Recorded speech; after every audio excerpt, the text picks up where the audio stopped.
बड़ी खबर, Israel Hamas युद्ध में आज से संघर्ष विराम। 4 दिन के लिए युद्ध की जो गर्जना है वो रुकेगी। आज 13 इजरायली बंधक हमास छोड़ेगा। शाम 7:30 बजे बंधकों की रिहाई होगी। युद्ध विराम के दिन गाजा में सायरन। युद्ध विराम के बाद भीषण लड़ाई। इजरायल ने यह साफ कर दिया है 4 दिन के लिए ही सही, जो तोपें गरज रही थी, जो रॉकेट बरस रहे थे, वो अब कुछ दिनों के लिए रुकेंगे। लोग राहत की सांस लेंगे। इन सब के बीच बंधकों की अदला बदली होगी। 13 इजरायली बंधक आज छोड़े जाएंगे और इनके बदले में जो 39 फिलिस्तीनी कैदी हैं उनको इजरायल रिहा करेगा।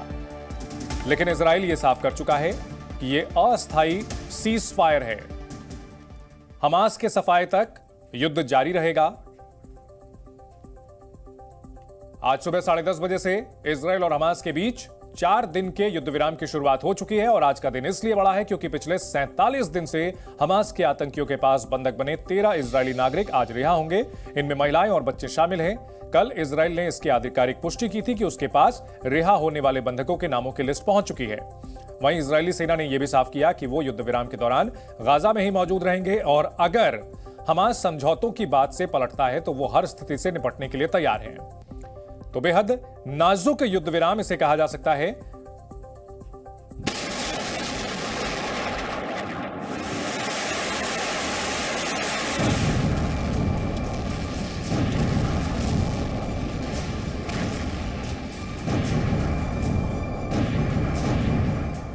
सैंतालीस दिन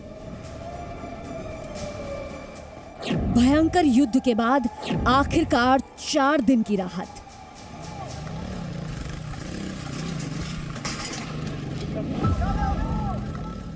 युद्ध के अंधेरे में डील वाली सुबह।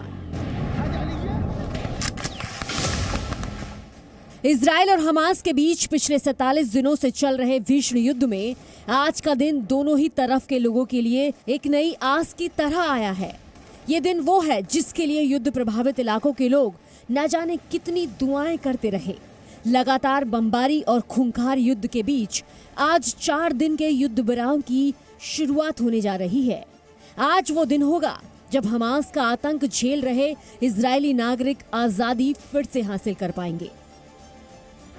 इजरायल और गाजा के बीच हुई डील के मुताबिक आज से 4 दिन के युद्ध विराम की शुरुआत होगी और आज से ही हमास और इजरायल दोनों एक दूसरे के बंधकों और कैदियों को रिहा करेंगे।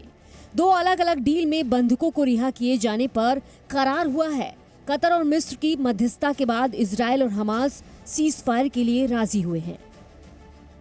इस डील के मुताबिक सबसे पहले हमास इजरायल से बंधक बनाए गए लोगों को छोड़ेगा और उन बंधकों के इजरायली जमीन पर पहुंचने के बाद ही इजरायल फिलिस्तीनी कैदियों को रिहा करना शुरू करेगा।